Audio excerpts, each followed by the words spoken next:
Hernán Cortés, a name etched into the annals of history, is best known for leading the Spanish expedition that brought about the fall of the mighty Aztec Empire. A controversial figure, Cortés is both celebrated as a bold explorer and reviled as a ruthless conqueror. His life was one of ambition, strategic brilliance, and dramatic encounters that forever changed the course of world history. Early life and background. Hernán Cortés was born in 1485 in Medellín, a small town in the province of Extremadura in Spain. He was born into a family of lesser nobility. His father, Martin Cortés de Monroy, was an infantry captain of good lineage but limited means, and his mother was Catalina Pizarro Altamirano. Though not wealthy, the family had aspirations for greater social advancement. At the age of 14, Cortés was sent to study law at the University of Salamanca. He showed little interest in his studies and dropped out after 2 years. Restless and seeking adventure, he decided to leave Spain in 1504 and sail to the New World. He first settled in Hispaniola, now the Dominican Republic, and Haiti, where he spent years working as a notary and minor government official. Early ventures in the New World. Cortés's early years in the Caribbean provided him with a valuable understanding of colonial administration and native cultures.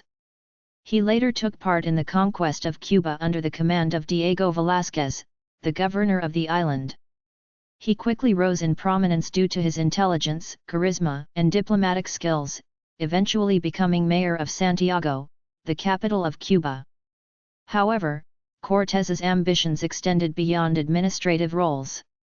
He yearned for fame, wealth, and power, all of which he believed could be found on the mainland, particularly in the fabled land of Mexico, rumored to be rich in gold and ruled by powerful indigenous civilizations. The expedition to Mexico. In 1518, Governor Velázquez appointed Cortés to lead an expedition to explore and secure Mexico for the Spanish crown. However, growing suspicious of Cortés's ambitions, Velázquez tried to cancel the mission.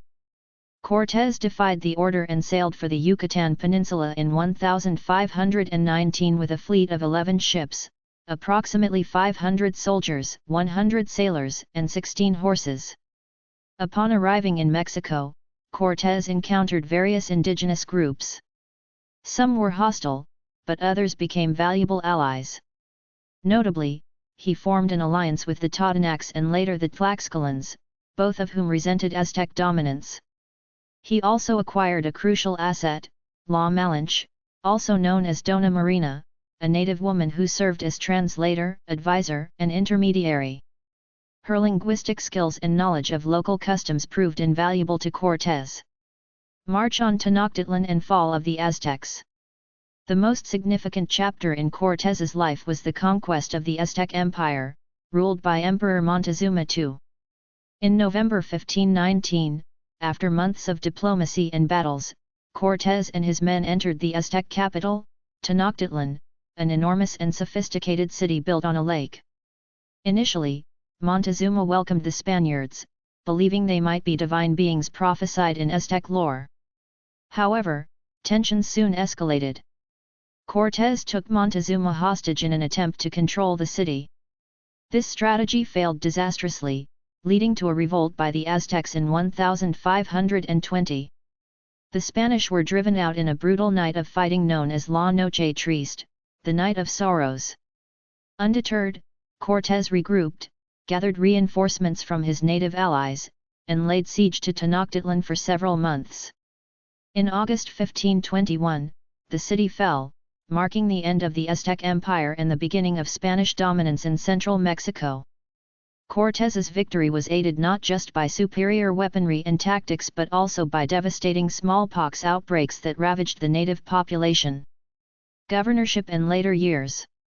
Following the conquest, Cortés was appointed governor and captain general of New Spain, modern-day Mexico. He oversaw the construction of Mexico City on the ruins of Tenochtitlan and began consolidating Spanish control. However, his rule was marked by controversy. Accusations of tyranny, corruption, and excessive cruelty began to circulate.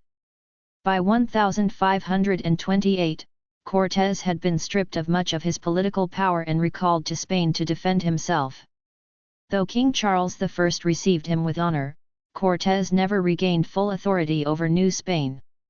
He returned to Mexico in the 1530s but was largely marginalized from governance.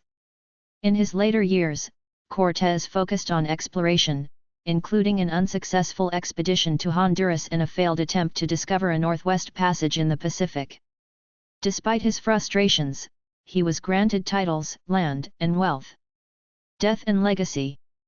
Hernán Cortés died near Seville, Spain, on December 2, 1547, at the age of 62. At the time of his death, he was a controversial figure admired by some for his daring exploits and despised by others for his brutal methods. His legacy remains divisive to this day. In Mexico, he is often remembered as a symbol of colonial oppression, responsible for the destruction of a great civilization and the suffering of millions. In Spain and among some historians, he is viewed as a strategic genius whose actions reshaped the world. Cortés left behind extensive letters to King Charles, known as the Cartas de Relation, which offer first-hand accounts of his campaigns and serve as valuable historical documents. These writings paint a picture of a complex man, ambitious, devout, cunning, and ruthless.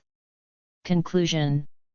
Hernán Cortés was a product of his time and age of exploration, conquest, and imperial ambition.